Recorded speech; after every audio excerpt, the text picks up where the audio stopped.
세상 일이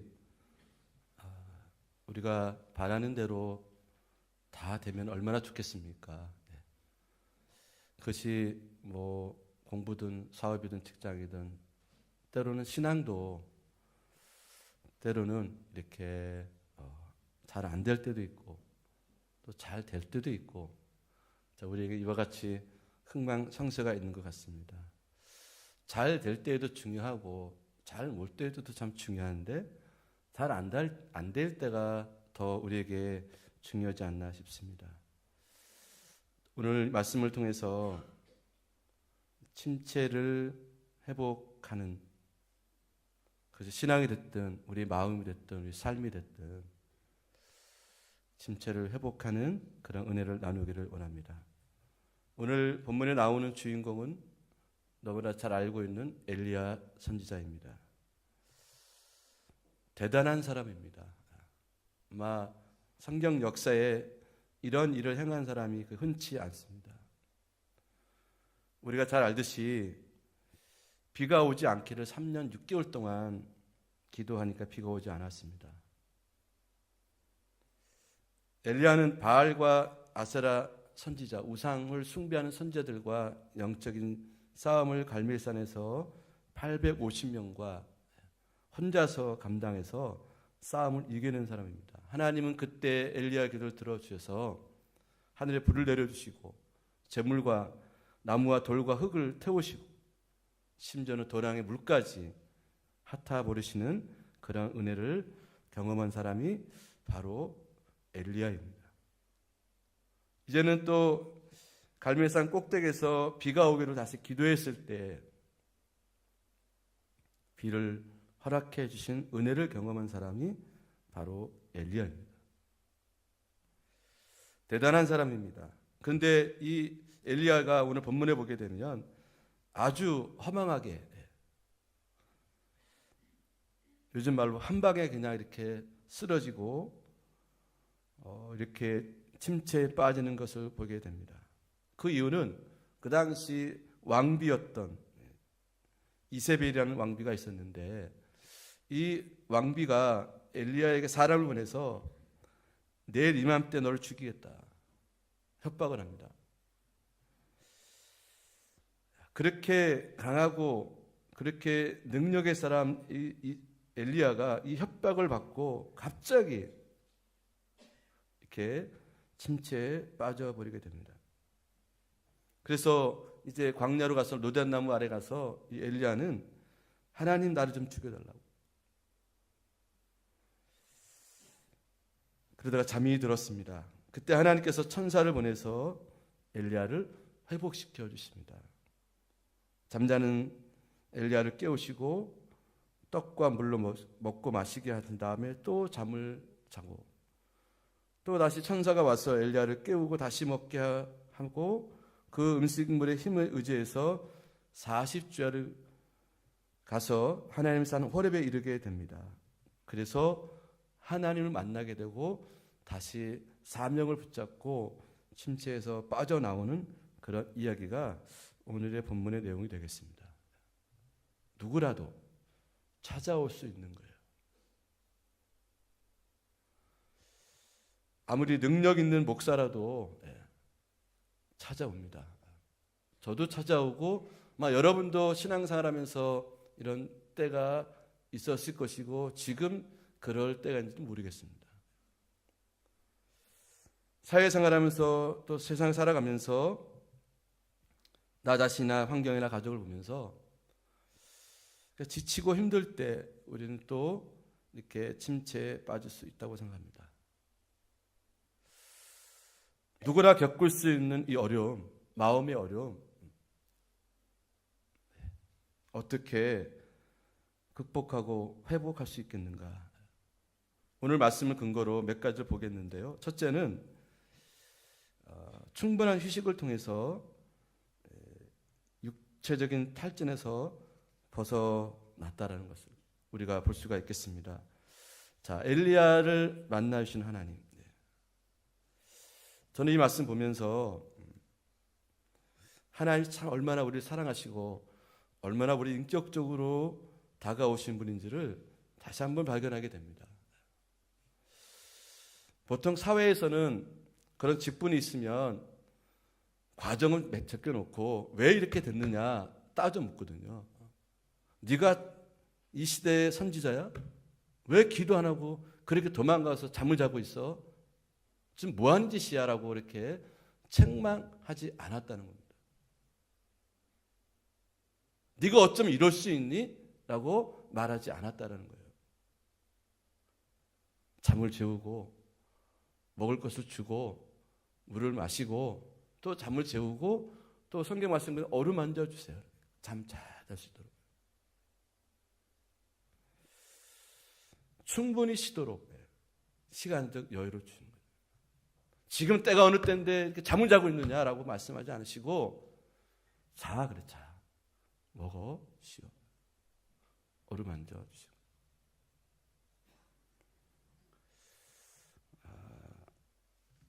근데 문제는 뭐냐면 뭐 오늘날 이렇게 여기 이제 사회생활 하시고 또 살으신 분들 보면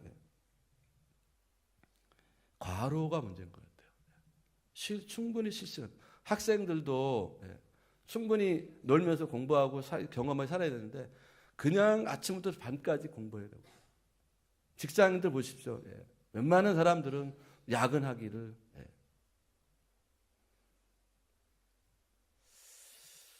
토요일도 뭐 쉰다고 하지만 그 쉬는 게 아니고 또 일하러 나가야 되고.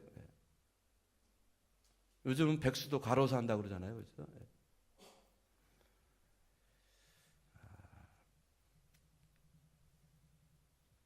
자, 쉬는 방법이 뭘까?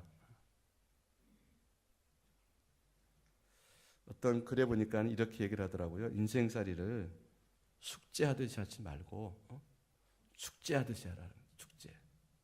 숙제는 그냥 마지막부터 해야 되잖아요. 안 하면 또 야단 맞고 또 뭐 안 되니까 억지로 하는 거잖아요. 억지로 하지 말고 축제처럼 기쁨으로 하라는 거죠. 어차피 공부하는 거, 어차피 신앙생활하는 거, 어차피 내가 일해서 돈을 벌고 사는 거 기쁘게 하라는 그런 얘기 같은데요. 근데 뭐 이것도 우리가 내 마음도 됩니까? 마음은 그런데 현실에 부딪히면 또 이게 어려워지는 거죠. 그래서 저는 이따도 말씀이 나오겠지만은 이렇게 여러분 아침에 주일날 더 자고 싶고 더 뭐 이게 좀 쉬고 싶지만 차비하고 나오는 그런 수고로움이 있지만은 여러분 이게 쉬는 것이고 이 안에 주님의 안식이 있고 이 안에 위로가 있고 힘과 능력이 있는 것이다. 오늘 하나님은 이 엘리야를 그렇게 인격적으로 받아주시고 여러분 그래서 우리 누군가를 볼 때 내 관점으로 보시면 안 돼요. 그러면 어려워지는 거예요. 하나님처럼 너그러운 마음을 가져줘야 돼요. 제가 그러잖아요. 제가 옛날에 그랬다고 그랬잖아요. 지금도 저도 컨디션이 안 좋으면 그래 말고 이렇게 올라와요. 아니 목사가 돼가지고 아니 권사 장로가 돼가지고 이런 마음을 갖더라고요. 있는 모습 그대로 봐줘야 되는데 그럼 뭐 저는 뭐 잘났습니까? 저는 잘하고 있나요? 아니면서도 내 기준으로 자꾸 보는 거예요. 나도 불편하고 상대방도 불편하고 서로 이렇게 침체되는 요소들이 그런 것이 아니겠는가. 근데 주님은 그러지 않으셨어요. 있는 모습 그대로 받아주십니다. 상당히 인격적인 분이십니다. 여러분 특별히 시간을 내서 쉬기는 어렵다 할지라도 이렇게 여러분 하나님께 나오는 이 시간을 통해서 주님의 어루만짐을 경험하시고 나중에 이 엘리야가 세미한 음성을 들어요. 그 용기를 다시 내는데 여러분 이런 시간이 바로 우리가 영육 간의 쉼을 얻는 그런 시간이 될 줄로 믿습니다. 그리고 정말 쫓기지 말고 쉴 때는 팍 쉬어야 되는데 저 자신부터가 쉬는 거에 대해서 너그럽지 않은 마음이 있어요. 그리고 그런 시선을 또 보는 눈도 있고요. 그냥 우리 모두를 서로 그렇게 존중해 주면 좋겠어요. 시험에 대해서 용납할 수 있는 마음들.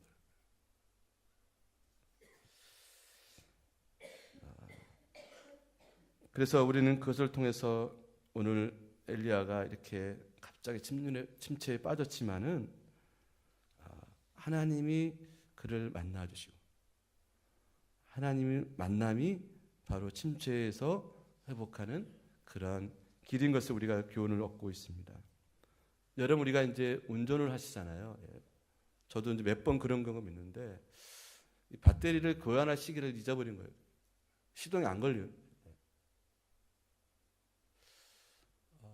그럴 때 여러분 어떻게 하시죠? 여러분, 두 가지 방법이 있습니다. 배터리를 요즘은 전화하면은 배터리 와서 교환해 주는 사람도 있는데 급할 때는 이 점프선을 연결해서 다른 차하고 내 차하고 연결해서 배터리 플러스 마이너스 끄어놓고 시동을 걸면 시동이 걸립니다. 그렇죠? 바로 그거라고 생각해요.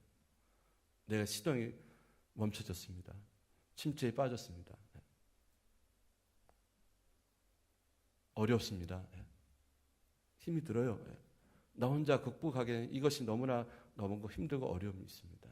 그럴 때는 오늘 영적인 점프소를 이용해서 하나님과 자신을 연결시키는 거죠. 근데 이럴 때 찾아오는 그 야릇한 감정이 뭐냐면 자꾸 멀어지는 거죠. 교회가 멀어지고 하나님 멀어지고 기도가 멀어지고 예배가 멀어지는 거예요. 딱 그 증상이 나타나요. 자, 여러분, 그럴 때 주님을 찾으십시오. 하나님은 우리 편이십니다. 그래서 영적인 에너지를 공급받는 거죠. 저는 일부 때도 말씀드렸지만은 제가 항상 감사한 것은 뭐냐면 제가 만약에 목사가 안 됐다 그러면 어떤 성도가 되었을까? 아주 형편없는, 뭐 여기서 그런 표현을 쓸 수 없지만 그런 성도가 됐을 거예요. 저도 이렇게 목회하면서 그런 무게감이, 여러분 느끼는 것처럼 저희도 무게감이 있고 이런 침체에 빠지는 경우도 있고, 제가 야무지지 못해가지고 막 이렇게 혼자서 막 그럴 때가 참 많이 있어요. 근데 주고 나서나 새벽기도 나와야 되고 또 말씀 봐야 되고 또 찬양해야 되고 하면서 이것이 좀 짐처럼 느껴졌는데 세월이 지나가면서 이것이 하나가 나를 연결시키는 유일한 이 연결고리구나. 만약에 이것이 없으면 나는 어떻게 됐을까? 저는 그래서 어릴 때부터 신앙생활 할 때 새벽기도 안 나면 죽는 줄 알았어요. 그렇게 가르쳤고. 이게 나중에 짐이 돼가지고 막 힘들게 해냈는데 쭉 겪어보니까 이것이 하나님과 나이가 유일한 관계고리, 연결고리였던 거예요. 저는 그렇게 해야만 되는 사람이니까 하나님 그렇게 저를 훈련시켜 쓴 것 같아요.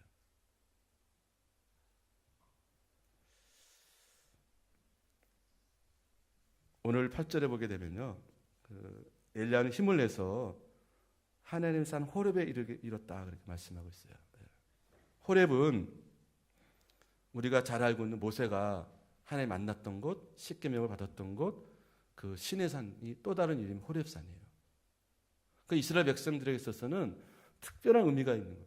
하나님 무소부재하자가 어디든지 다 계시는 분이지만은 특별한 장소가 있는 거예요. 나만의 특별한 장소가 있는 거예요. 그죠? 네. 자, 이제 침체에 빠졌던 엘리야가 하나님부터 인격적인 힘을 얻고 난 뒤에 하나님 만나러 호렙산에, 그것도 40주 40날을 걸어서 주님을 만납니다.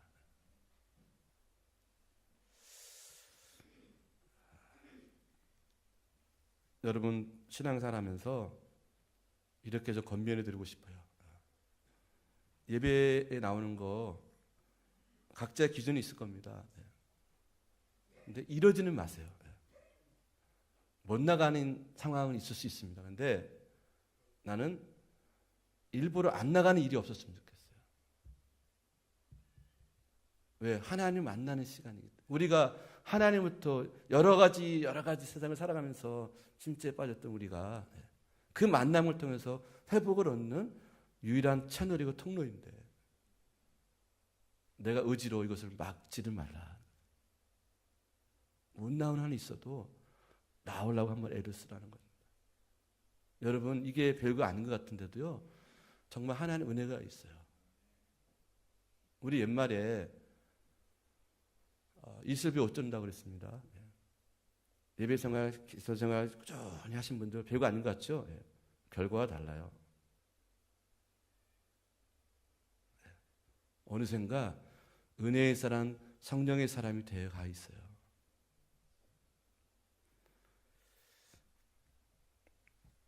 자, 하나님을 만나는 그것이 내가 하나님과 영적인 점프선이다. 이거를 내가 내 생각으로 내 의지로 차단하지 말고 다시 연결시키라. 그 신앙생활은 이렇게 말할 수 있습니다.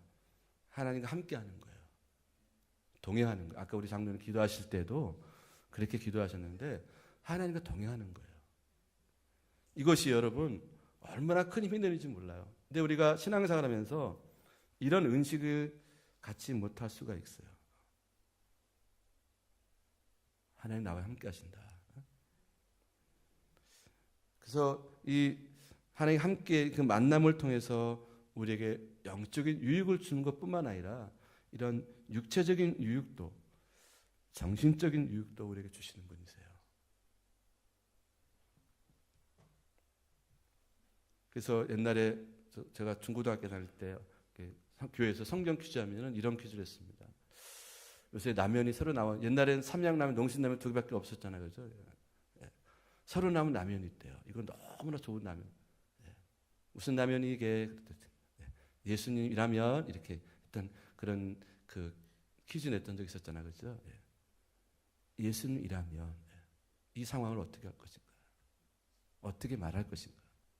어떻게 생각할 것인가? 그런 얘기죠. 그죠? 그 얘기는 뭡니까? 하나님, 주님이 나와 함께 한다는 생각을 갖고 사는 거예요. 우리가 왜 힘드냐? 내가 주님 믿고 신앙생활 하는데 못 느끼는 거예요. 주님이 나와 함께 한다는 것을. 계시는데 이미. 와 계시는데. 그래서 침륜에 빠지고 침체에 빠지는 거거든요. 그래서 여러분 날마다 주님을 찾으십시오. 그리고 여러분이 주님을 만나는 장소 굳이 편한다 그러면 교회가 될 수 있는데 주님을 날마다 만남으로 영적인 침체에서 벗어날 수 있다는 것입니다. 그리고 또 하나는 뭐냐면은 형편을 보지 말고 하나님을 바라보라. 이 얘기는 우리 수없이 많이 합니다. 사람을 보지 마십시오. 사람 보면 안 됩니다. 그리고 자기가 시험 들어요. 여러분 아세요? 그런 얘기 해놓고 자기가 사람 보고 자기가 시험이 들더라고요. 사람은 무엇을 보느냐에 따라서 우리의 이 정서적이고 신앙적인 모든 것들이 다 달라져요. 이 바람의 법칙이라는 말도 여러분 아시죠? 그죠? 네. 흔들리는 것을 보면 나도 모르게 같이 흔들고 있다니까요. 변하는 것을 바라보면 자기도 변하는 거예요. 그런 말이 있습니다. 농부가 옛날에는 그 밭을 갈 때 밭고랑이를 소를 뒤따라가잖아요. 소 엉덩이를 바라보면 이 밭고랑이 삐뚤삐뚤해진대요. 근데 저기 있는 움직이지 않는 나무를 보고 가면 밭고랑이 똑바로 갈라진다는 그런 얘기를 들었어요. 형편을 보지 말고 주님을 바라보라. 근데 요즘 우리가 여러분 제일 뭐를 제일 많이 보십니까? 아마도 핸드폰이 아닌가 싶어요. 이거는 애고 어른이고 누구 말할 게 없어요. 저부터이라도. 그럼 핸드폰은 뭘 보느냐 하는 거죠.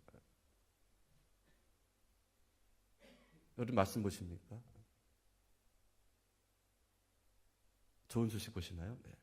우리 보는 게 뭐 게임하고 때려 죽이고 막 이렇게 막 세상의 여러 가지 소식들을 보는 거예요. 좋은 소식도 있는데 그럼 어떻게 될까요? 우리가 영향을 받을까 안 받을까요? 받아요. 그러니까 요즘 세대 사람들, 특별히 젊은 사람들은 정서적으로 참 이렇게 분노를 참지 못하고 쉽게 일을 그르치고 쉽게 포기하고 이런 일들이 얼마나 많습니까? 다 이런 보는 거에 영향력이 있거든요.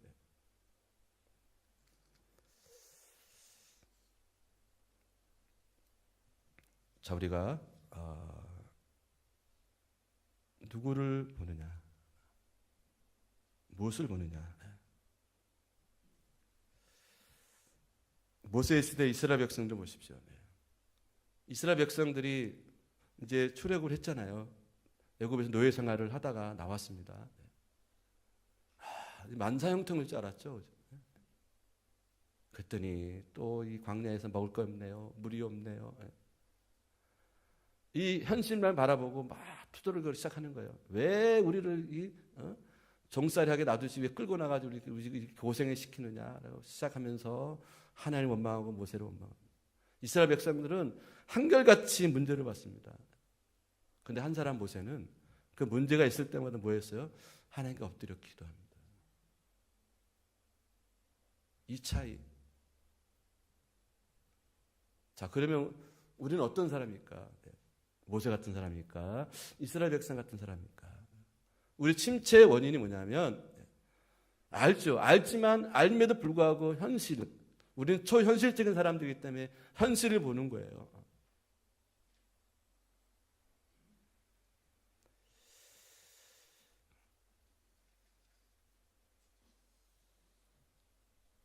자, 우리는 육신적인 눈으로 현실만 보면 안 된다.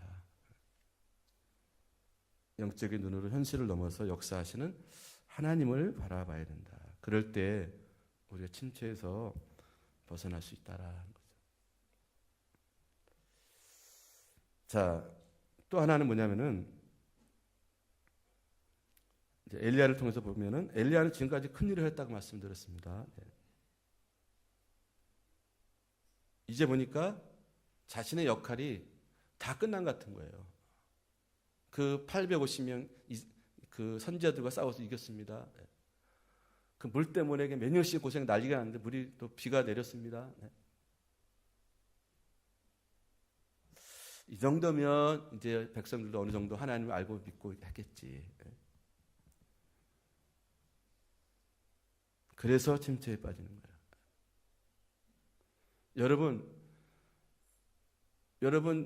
예를 들어서 우리가 먹고 살기 위해서 아침에 일어나서 세수하고 또 밥하고 밥 먹고 또 일 나가고 하는데 여러분 힘들다고 밥 안 드신 분 계십니까? 다 먹잖아요, 그렇죠? 할 거 다 하잖아요. 근데 왜 내 역할, 내가 해야 할 사명을 왜 손을 놓으십니까? 여러 가지 원인이 있지만은 침체하는 원인이 뭐냐면 내가 있어야 할 자리, 내가 해야 할 사명을 감당하지 못할 때 침체에 빠지는 거예요. 엘리야처럼. 그것이 공부가 됐든 세상이 됐든 여러분 이 하나님 교회에서 우리가 하는 모든 일들을 다 마찬가지 생각합니다. 자, 그래서 이제 심을 얻고 호렙산에서 하나님을 만났던 이 엘리야는 어떤 사명을 발견한지 보십시오. 이거는 15절 보시면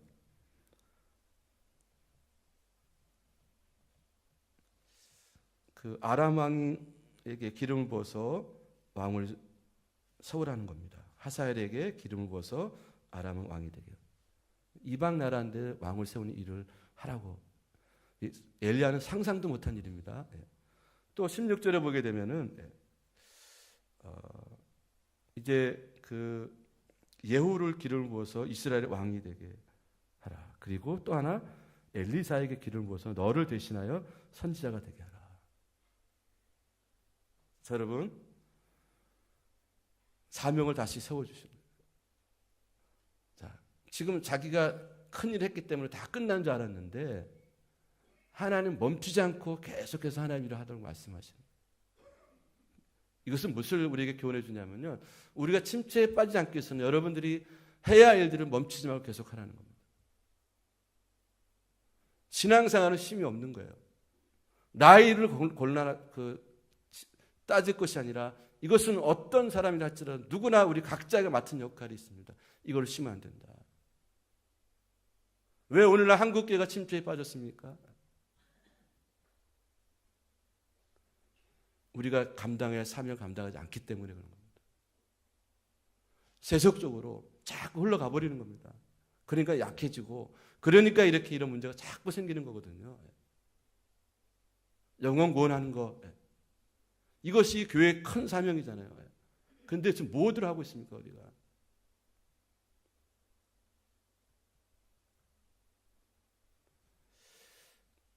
이것을 다시 회복하면 우리가 이 침체에서 다시 벗어날 수 있다는 것을 우리가 다시 한번 깨닫게 됩니다. 저도 과거에 청소년 시절에 보면 많이 방황했어요. 정말 방황 많이 했습니다. 왜 방황했느냐? 제가 뭐 해야 될지 모르겠어요. 공부를 하고 싶은데 공부할 여력은 안 되고, 그래서 돈 벌어야 되는데 돈 벌을 또 생각이 안 나고, 내 인생이 이러다 끝나는 모양이다, 에라 모르겠다, 이렇게 돼버리더라고요.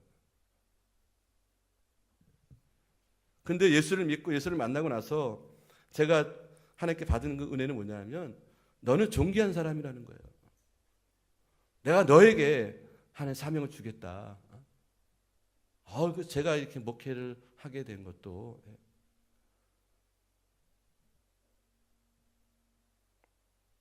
아마 제가 지금 아까 말씀드린 것처럼 목회 안 하고 겨우 먹고 살고 겨우 신앙생활 한다 그러면 분명히 또 방황했을 거예요. 저는 제가 잘 알거든요. 그러니까는 목사를 시켜서라도 어거지라도 새벽기도 해야 되고, 말씀 봐야 되고, 이게 제 스타일을 제가 알기 때문에 하나님 꽉 이렇게 잡아놓으신 거 얼마나 감사한지 모르겠어요. 어른들도 마찬가지입니다. 인생의 목표가 분명하지 않으면 침체에 빠지는 거예요. 왜 사는지 모르는 겁니다. 내가 이게 뭐 하는 건지 모르는 거예요.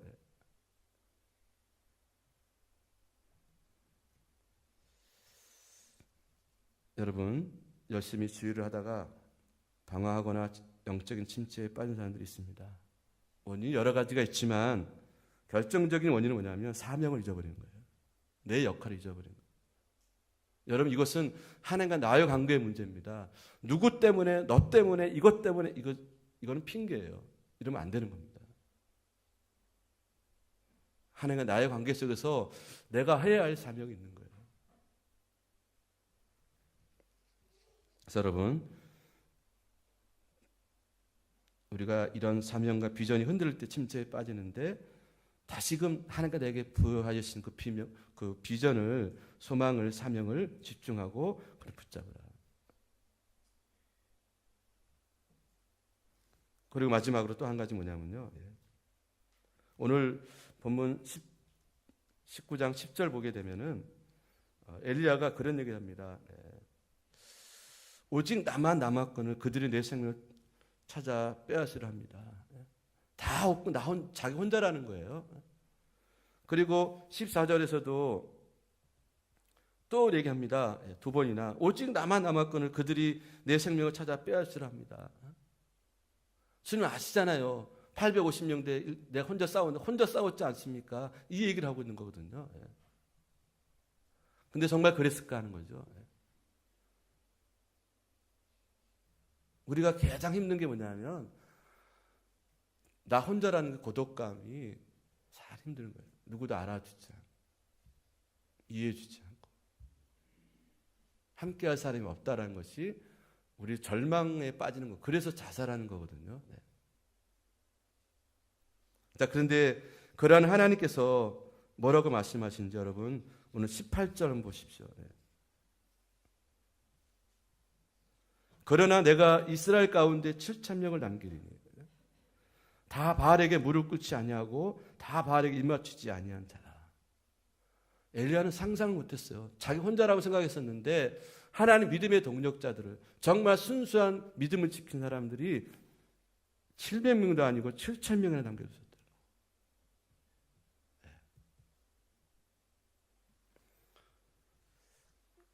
정의롭게 살고 믿음으로 살고 올바르게 살면 외로울까요? 안 외로울까요? 여러분?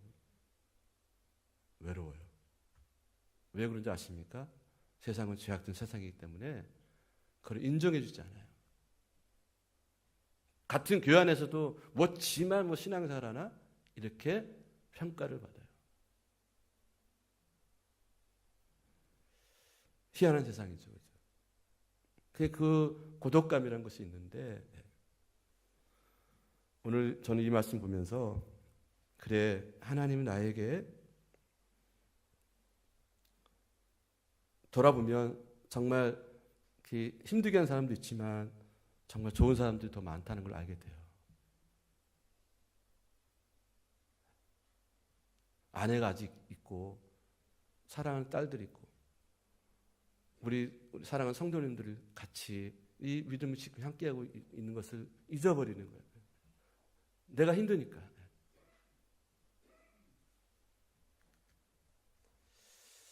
아까 말씀드린 대로 우리 신앙생활은 하나님과 함께하는 신앙생활이다.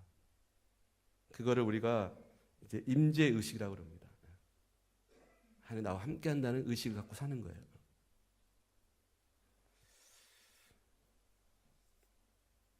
오늘 그 엘리야에게 하나님께서 누굴 보내줬습니까?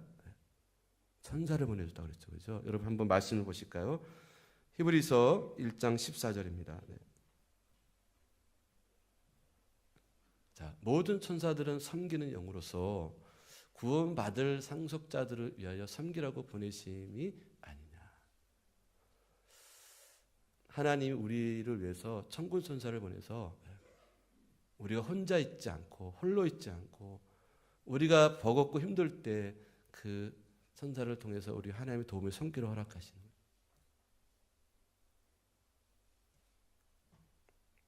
여러분 우리 어릴 때마다 그런 교회에서도 많이 학교도 많이 했는데 천사 게임 아시죠? 서로 이름을 적어놓고 뽑아가지고 내가 그 사람의 천사가 되어주는 거예요. 근데 그 사람 내가 뭘 받았는지 누가 받는지 모르는 거예요. 그럴 때 여러분 기분이 어떻던가요? 누군가가 날 보고 있고 누군가 날 도와주고 있다는 거 그 큰 위로가 되는 거거든요. 하나님이 오늘 말씀 보니까 천사를 보내서 우리를 도우신대요. 함께 하신대요. 그 천사가 누굴까요? 여러분 주변에 한번 둘러보십시오.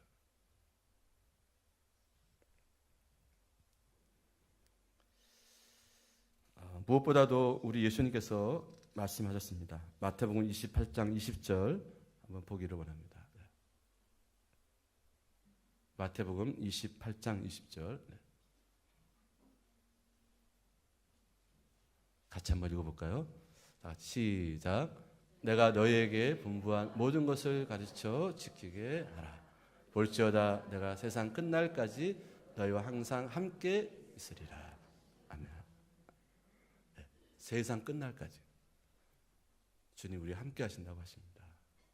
여러분 이 믿음 갖고 우리가 빠지지 말고 주어진 일을 믿음으로 감사하게 기쁘게 행복하게 다시 또 회복하는 놀라운 은혜가 저 여러분에게 있기를 주의 이름으로 간절히 축원합니다. 아멘. 자, 기도하겠습니다. 하나님 아버지 감사합니다.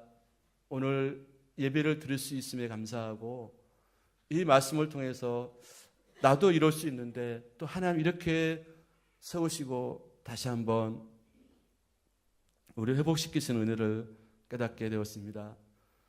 여기 있는 사랑하는 성도들 각자 형편과 처지가 있겠지만 하나님 그 어떤 부분에서 힘들고 어려운 부분들 지체된 부분이 있다 그러면 다시 한번 주님을 만남으로 또 하나님 주시는 사명으로 우리가 주시는 인격적으로 만나시는 그 은혜로 인해서 다시 회복되는 은혜가 우리 모두에게 있기를 우리 주 예수 그리스도의 이름으로 간절히 기도 올려옵나이다.